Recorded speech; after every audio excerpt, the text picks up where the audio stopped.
Pemirsa, Presiden Amerika Serikat Donald Trump terkejut dan menghentikan pidatonya saat sebuah benda melintas di atas Gedung Putih. Trump mengira itu adalah serangan drone yang patut diwaspadai. I thought that was a drone. Presiden Amerika Serikat Donald Trump terkejut dan menghentikan pidatonya saat sebuah benda melintas di atas Gedung Putih. Trump mengira itu adalah serangan drone yang patut diwaspadai. Uh-oh. I thought that was a drone. They make them in all different sizes nowadays. They can be very destructive, as you probably heard.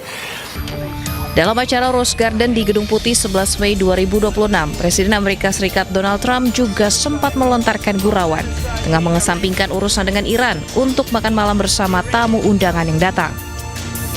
Padahal hubungan dan perjanjian antara Amerika Serikat dan Iran sedang berada dalam fase krusial.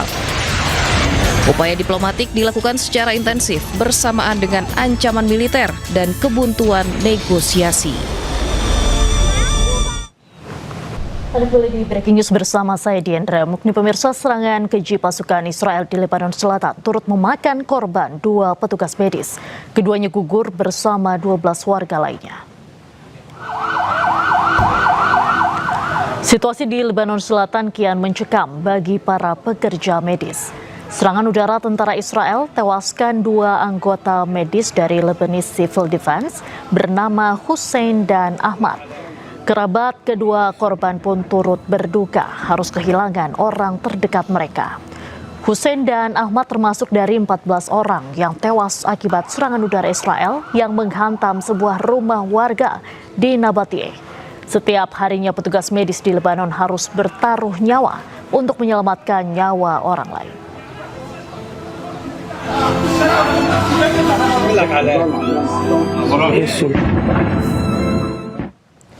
Korps Garda Revolusi Iran (IRGC) merilis sebuah video yang menampilkan upaya penyelundupan senjata api ke Israel.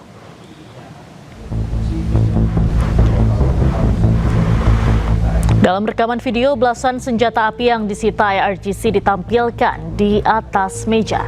IRGC mengklaim penyitaan belasan senjata api ini setelah mereka melakukan pengawasan terkait penyelundupan senjata api ke Israel. IRGC juga mengklaim mereka membongkar 5 jaringan yang terlibat penyelidikan senjata terkait dengan Israel.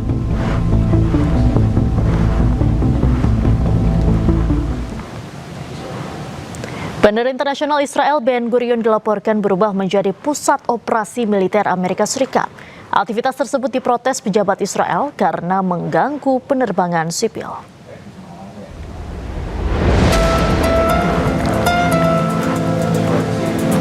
Sejumlah pejabat Israel disebut kesal karena Bandara Ben Gurion yang selama ini dikenal sebagai pintu utama mobilitas global Israel berubah drastis menjadi pusat operasi militer Amerika Serikat.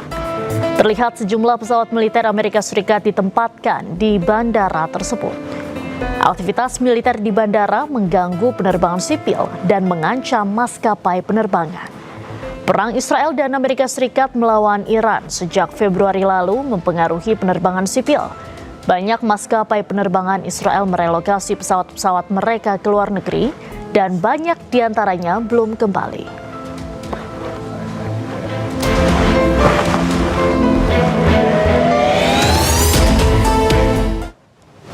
Dalam 24 jam terakhir, sebuah pesawat jet tempur Amerika Serikat 2 kali mengirimkan sinyal darurat. Sinyal darurat 7700 merupakan kode darurat. Dari tangkapan layar aplikasi penerbangan Flight Radar, pesawat jet tempur F-35A Lightning II mengirim sinyal darurat saat terbang di atas Teluk Oman. Pesawat tempur milik Angkatan Udara Amerika Serikat ini kemudian berbelok untuk melakukan pendaratan darurat di Pangkalan Udara Al-Dhafra, Uni Emirat Arab. Sebelumnya pada 5 Mei, pesawat stratotanker Amerika juga mengirimkan sinyal darurat dan menghilang dari radar.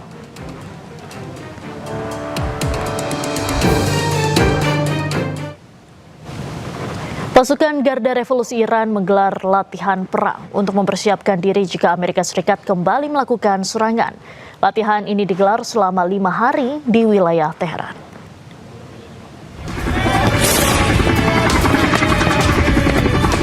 Pasukan Garda Revolusi Iran menggelar latihan perang untuk mempersiapkan diri jika Amerika Serikat kembali melakukan serangan.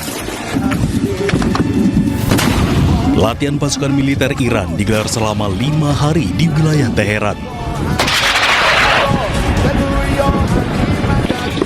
Pada latihan ini, pasukan Garda Revolusi Iran juga melakukan latihan serangan drone terhadap sasaran helikopter milik Amerika Serikat. Selain itu, pasukan militer Iran juga melakukan latihan pertahanan di darat untuk mencegah musuh yang akan mencoba memasuki wilayah Iran. Rusia merilis rudal terbaru miliknya bernama Sarmat. Rudal tersebut memiliki daya jelajah hingga 35.000 km.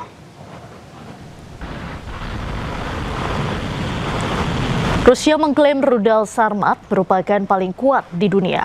Rudal ini mampu menempuh lintasan balistik dan juga suborbital yang memiliki jangkauan lebih dari 35.000 km dengan karakteristik akurasi berlipat ganda secara bersamaan. Selain itu, rudal antar benua ini diklaim bisa mengatasi semua sistem pertahanan rudal yang ada dan yang akan datang. Rusia menyebut tahun ini Sarmat memang akan ditempatkan dalam tugas tempur. Selain memiliki teknologi siluman, rudal Sarmat bisa membawa hulu ledak termonuklir.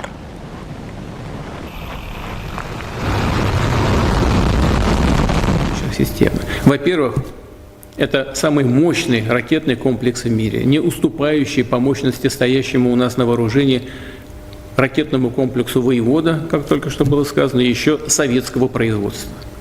Суммарная мощность доставляемого боезаряда более чем в 4 раза превышает мощность любого существующего самого мощного западного аналога.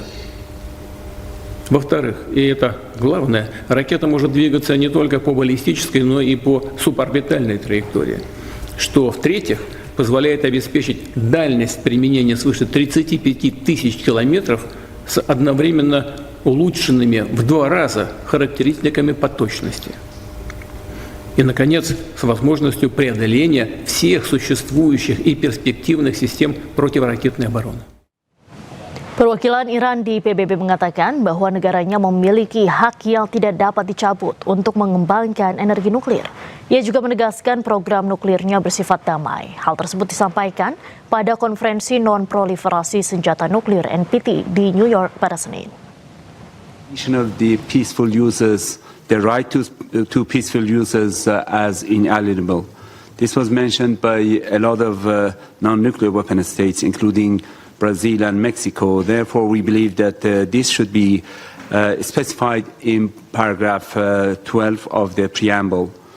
And on paragraph 13, we believe that, as we have expressed before, nothing should restrict their right to peaceful users and participation in international cooperation with regard to peaceful users without any discrimination.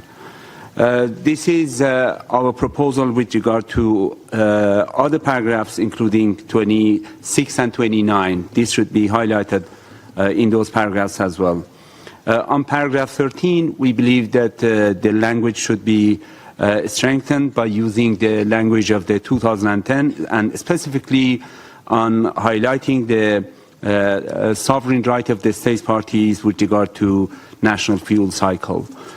With regard to, we need a new paragraph after paragraph 23, and it will be 23 bis, to reject the imposition of any UCMs or conducting any attacks against nuclear facilities, as well as assassination of nuclear scientists. This is really needed based on the experience.